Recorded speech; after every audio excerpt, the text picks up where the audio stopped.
Bismillahirrahmanirrahim. Assalamualaikum warahmatullahi taala wabarakatuh.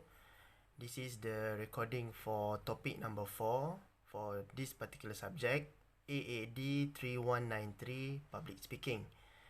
So I'm referring to chapter 6 in Lucas' book. Okay, the title of the chapter will be analyzing the audience. So let us look into the learning outcomes. There are 5 learning outcomes. There are 7 learning outcomes that anticipated from this particular class. At the end of the class, I hope that everybody could be able to answer the following questions. Number 1, why must a public speaker be audience-centered? Number 2, what does it mean to say that people are egocentric? Okay, until the 7th learning outcomes, if you can answer all these questions, it means that you understand this particular topic. Okay, alright. The purpose is to make your audience see what you saw, hear what you heard, feel what you felt.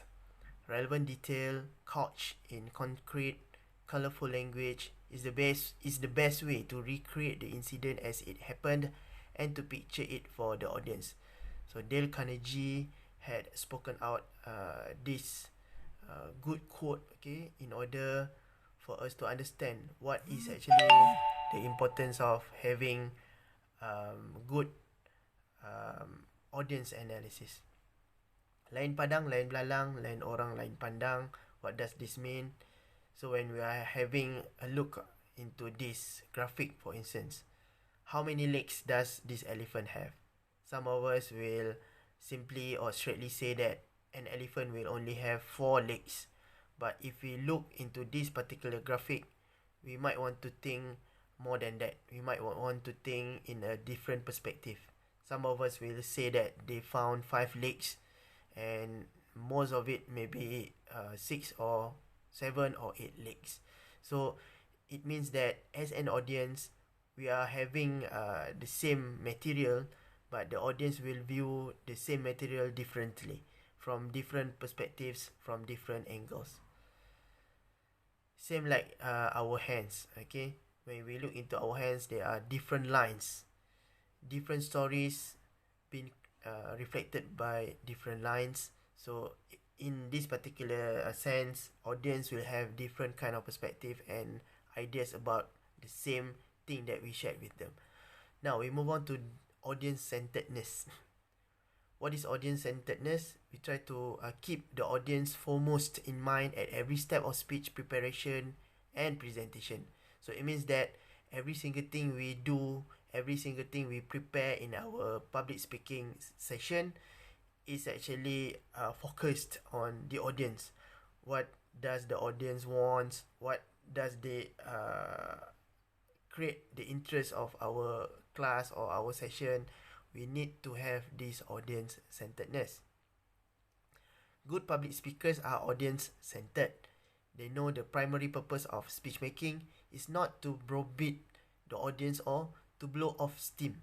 Rather, it is to gain a desired response from listeners. As a public speaker, we are not trying to instigate negative emotions. We are not trying to have some brawls in our session with the audience, but we try to persuade the audience to understand. We try to persuade the audience to agree with us and to change their behaviors and attitude or the way of thinking based on what we have shared with them in our session. So being audience-centered does not involve compromising our beliefs to get a favorable response. No. Nor does it mean using devious, unethical tactics to achieve our goal. No. We can remain true to ourselves and speak ethically while adapting to our message, to the goals, to the values that we want to share, and attitudes of our audience. Paksaan or forcing the audience to follow us, this is not what we call as audience-centeredness. Audience-centeredness, we try to be with them, to be empathic enough, okay, so that the audience could understand freely. They have the freedom of following us, maybe at the very beginning, from the very beginning of our lecture or our speech session, or at the end of the speech session, or right after the speech session, or maybe 1 or 2 days after our session. And then to be audience-centered, we need to keep several questions in mind when we work on our speeches. Some of the questions: to whom am I speaking? Professionals, non-professionals, adults, kids. Those are the things that we need to understand in terms of this question. To whom am I speaking? And then, what do I want them to know? What do I want them to believe or do as a result of our speech? And then, what is the most effective way of composing and presenting our speech to accomplish such aims? So the answers to these questions will actually influence every decision we make as a public speaker along the session of our speech. Maybe starting from selecting a topic, determining a specific purpose of our speech, settings on our main points, and others. So we move on to the next subtopic, your classmates as an audience. So it is a very good platform for us to create the confidence in us, the capability of having the audience analysis by having our classmates as an audience. Real situation could be imitated in our class setting. Everybody knows everybody. So in this particular sense, we don't have the malu-malu. We are not so shy to speak in front of our friends because they are our friends. Kita dah biasa dengan dia.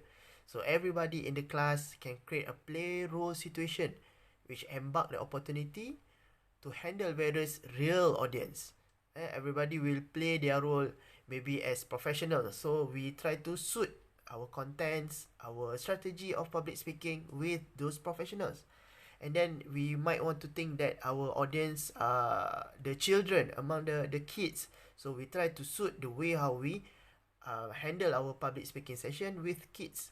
So it enhanced confidence and it created strategy for us as public speakers and develop understanding among our classmates on the occasion of speech that we try to deliver, and also the expectation that we get from the students, from our friends in our class. And then we move on to the psychology of audiences. What do you do when you listen to a speech? Please put yourself as an audience. Okay, so what do you do when you listen to a speech? Sometimes we pay close attention. At other times, we let our thoughts wander. Kita berangan-berangan. But some of the time, we focus. So people may be compelled to attend a speech, but no one can make them listen. The speaker must make the audience choose to pay attention. Even when people do pay attention, they don't process a speaker's message exactly as the speaker intends. Auditory perception is always selective. So it means that every speech contains two messages. Number one, the one sent by the speaker, and number two, the one received by the listener. And these two messages is actually the same, but it can be different from the perspective of the speaker and from the perspective of the audience. Okay, we move on to the next one, the psychology of audiences. Listeners are more likely to be interested in information that has proximity. The conception of proximity is a relationship to their personal space. So it means that our audience will try to look into things that is actually the same with their expectation, their experience and so on, their minat or keen. So what a speaker say is filtered. Dia pilih-pilih lah, been selected through a listener's frame of reference. The sum of her or his needs, the sum of her or his interest, expectations, knowledge, and also experience. So as a result, we listen and respond to speeches not as they are, but as we are. Audience usually want to hear about things that are meaningful to them. Things which is not meaningful, they try to avoid it. So people are egocentric. So egocentric or egocentrism, the meaning is actually the closest attention paid by us, okay, as audience, to messages which affect our own values, our own beliefs, and also well-being.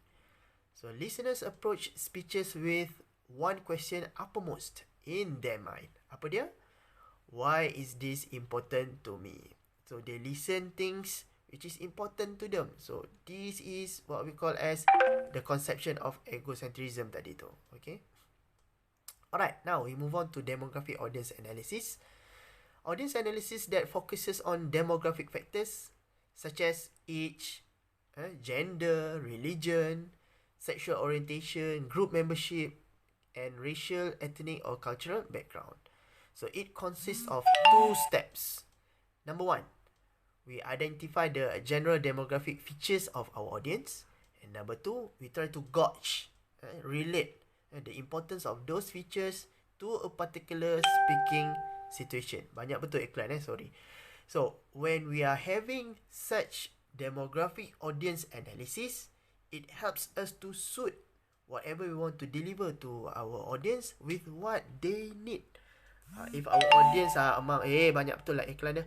If our audience are among the kids, they might want to have what we call as the contents which has a lot of games, a lot of cartoons. But if the audience are among the adults, they might want us to give serious things. Okay, the way how we communicate will be two ways of communication and so on. So we need to have a very good demographic audience analysis.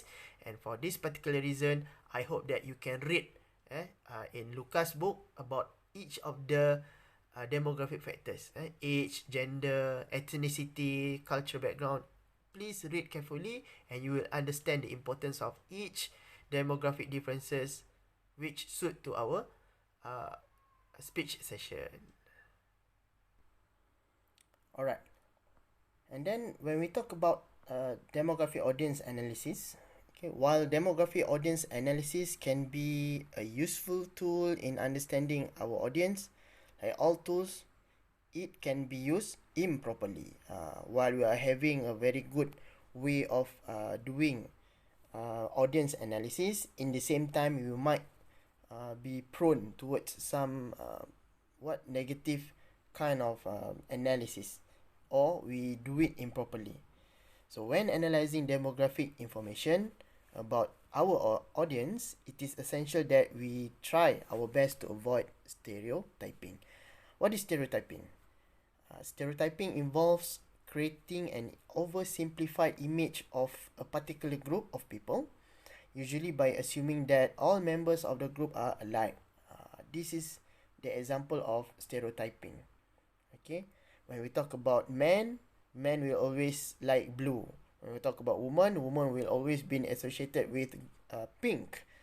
And then men will like to fishing, they wear ties, they are having bowling, and then they are having things like fishing, okay, play games and so on, while the woman will most likely be softer than the males, okay, such as they are having puting ni kan, baby, they are having makeup, they like to watch movie, playing tennis, apple and so on. So this is what we call as stereotyping of gender. It doesn't mean that you're a woman, so it means that you like pink, you might like black, you might like blue colors and so on. So in having what we call as demographic audience analysis, we need to take a good care of the issue of stereotyping.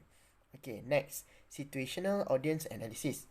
So when we are having our audience analysis, okay, we need to focus on situational factors such as the size of the audience, okay, how big is the number of the audience, 20, 200, 2000. The second one is the physical setting for the speech. Are we having a speech in surau, in class, or in front of a shop, okay, and so on. So that's what we call as the physical setting for the speech.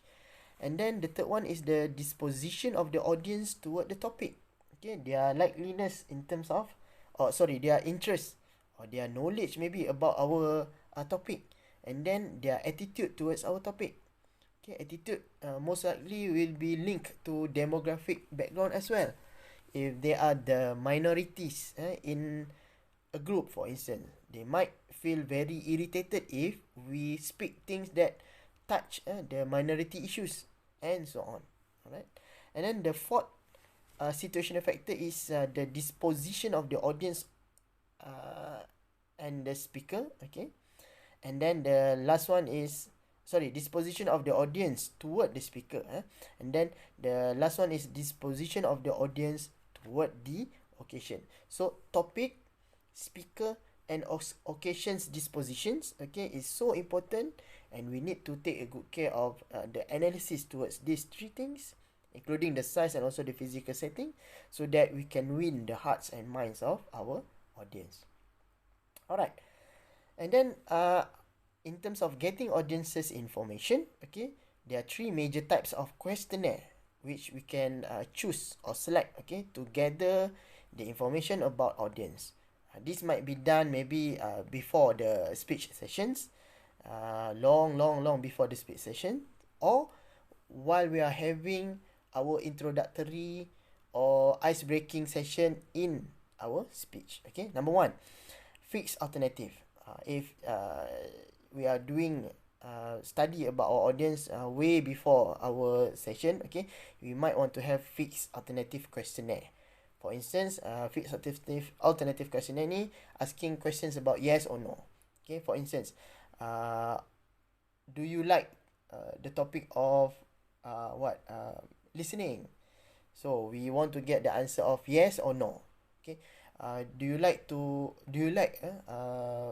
talk about or to listen to my speech about Hari Raya, about COVID-19, yes or no? So this is what we call as fixed alternative. Dia kena pilih one of the two choices or one of the three choices.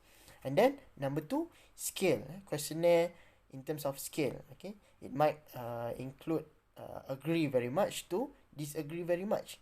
Cuba kita tengok gambar yang ini kan, yang inilah. So this is the scale kind of questions. For instance, from red, dislike very much, the face is like angry over there, until yellow, so kan, 50-50, and then green, smile, big smile kan. So the question might be in a scale like this. For instance, do you like Dr. Nizam? Some of you might give the red scale kan, muka cengih. Some of you will put so okay lah kan, yellow. And some of you might put green, suka sangat kan. So this is what we call as scale. And the third one is open-ended questionnaire. Open-ended questionnaire will require the audience or the respondents to give long answer. For instance, asking about their experience, okay, asking about their knowledge, their interest about the topic that we want to deliver. Okay, so when we talk about adapting to the audience, we need to look into two great or two big areas, okay, in terms of adapting to the audience. Number one, the area of what you think is important, and the second one is the area of what interests the audience. So the overlap of two areas of what you think is important as a public speaker and what interests the audience as the audience is here in the star. Okay, so when we have this overlap, so it means that we are having what we call as relevancy. Okay, because what we want to deliver is overlap with what the audience want to listen. So this is the conception of adapting to the audience. Alright, I have shared this slide as well. Okay, you can read by yourself. The conception of audience adaptation. Okay, we try to tailor our speech information to the needs, interests, and expectation of the listeners. So in Lucas, okay, Lucas had explored or explained, okay, about adapting to the audience in two categories. Number one, we try to adapt to the audience before our speech, and then we try to adapt to the audience while we are having our speech, during the speech. So I hope that you can read by yourself carefully, okay, about the adaptation to the audience before and during the speech, okay, to understand how we want to make sure that we can suit, okay, our contents of our public speaking with the needs, the interests, and the knowledge of our um, audience. Okay, so I think that's all. Okay, so I hope that you understand, okay, the content of this particular lecture, and it will be benefit you, okay, in terms of being a better public speaker, inshallah. Thank you very much. Assalamualaikum warahmatullahi taala wabarakatuh.